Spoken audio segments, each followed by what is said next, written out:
आदरणीय दर्शकबिन दाजुभाइ दिदीबहिनीहरू सबैलाई मेरो हार्दिक हार्दिक नमस्कार। अहिले हामी सिक्किमको घनघोर जङ्गलमा आइपुगेका छौँ।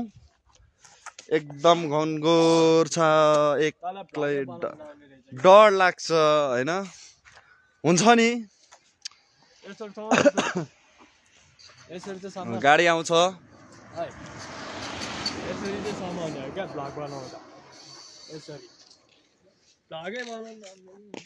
मलाई भ्लग बनाउन आउँदैन, खास गरी यो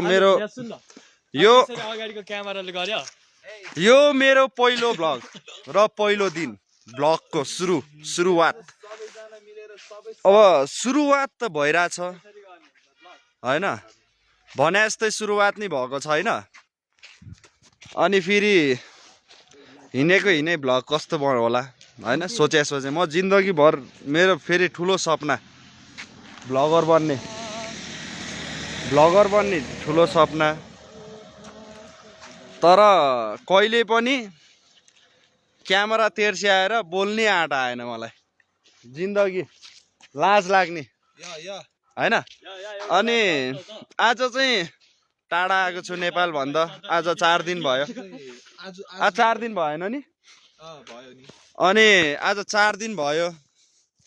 मैले धेरै सोचिरहेको थिएँ भ्लग बनाउँछु हैन।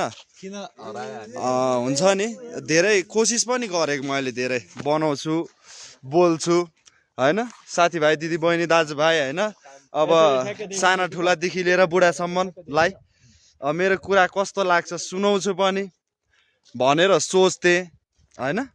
तर हुन्छ नि मनमा छुट्टै एउटा डर आइराख्ने। के सोच्ला मान्छेले, भौलाएछ यो, पागल भएछ, अब केही नजानेर भिडियो बनाएर अपलोड गर्न थाल्यो हैन। हुन्छ नि त्यस्तो सोच्लान्। तर उनीहरू जे सोचुन् जस्तो सोचुन् मलाई त्यो केही मतलब लागेन। अब त्यही भएर आज मैले क्यामेरा तेर्स्याइदिएको। अब म बोल्छु, मेरो मनको कुरा जति छ म सब निकाल्छु। अब डेली अपलोड गर्छु भ्लग, म डेली अपलोड गर्छु। तर डेली त अब टपिकै हुँदैन बोल्नुलाई हैन।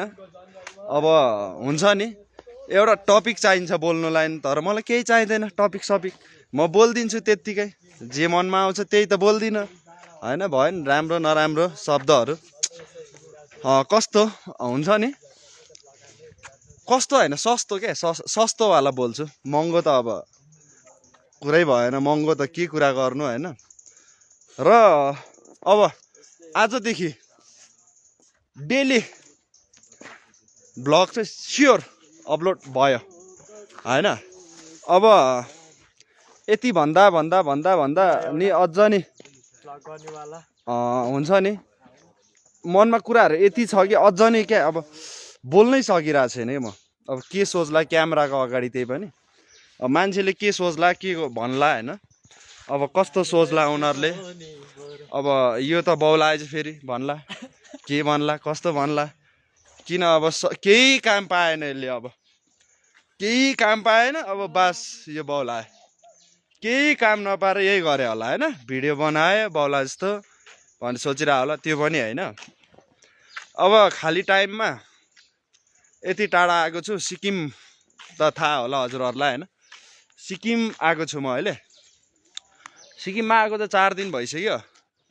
तर सेम नेपालको जस्तै फिल क्या, सेम केही उयो नै छैन।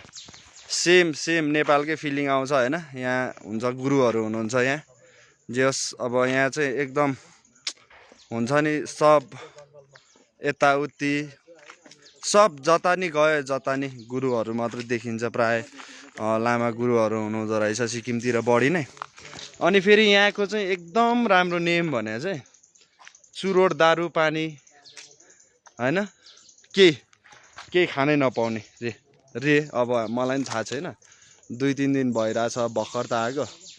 अब बिस्तारै थाहा पाउँछु होला के हुन्छ कस्तो भनेर। र हुन्छ नि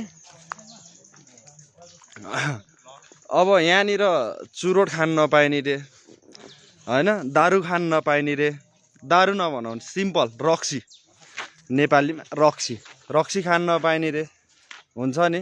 अब रक्सी खान नपाउनु भए बेच्न नि पाएन नि त, चुरोट खान नपाउनु भए बेच्न नि पाएन त, र किन बेच्दिए सब छ यहाँ चल्छ, किन्न नि पाइयो बेच्न नि पाइयो, खान पाइएन है। अब खान नपाइसकेपछि किन किन्नु किन बेच्नु त होइन। अब यो कुरा चाहिँ मलाई एकदम अनौठो लाग्यो। फेरि यहाँनिर सिक्किममा आएर सिक्किमको दाजुभाइ दिदीबहिनीहरूले अब यसरी यहाँ लिगल गराउनु भएको रहन्छ होइन। लिगल छैन रहेछ खानुलाई चाहिँ, किन्नुलाई चाहिँ फेरि लिगलै छ है होइन। किन्नुलाई लिगल छ, रक्सी चुरोट सुरोट होइन जे पनि सब लिगल छ, तर खानु पाइएन है, खानु चाहिँ पाइएन, खानु पाइएन। र अर्को कुरो खाना पाइन्छ नपाइने होइन, तर आफ्नो घर गएर खाऊ है, आफ्नो घरमा रुममा होइन हुन्छ नि। एकदम अब हुन्छ नि एकदम एक्सपेन्सिभ कुराहरू हुन्छ क्या यहाँ चाहिँ हुन्छ नि। अब एकदम फुटबल यहाँ एकदम चल्ने रहेछ होइन। अहिले यहाँ फेरि फुटबलको सानो ठिकैको ठुलै राम्रो म्याचहरू भइरहेछ, राम्रो म्याचहरू पनि रहेछ, पनि चलिरहेछ अहिले।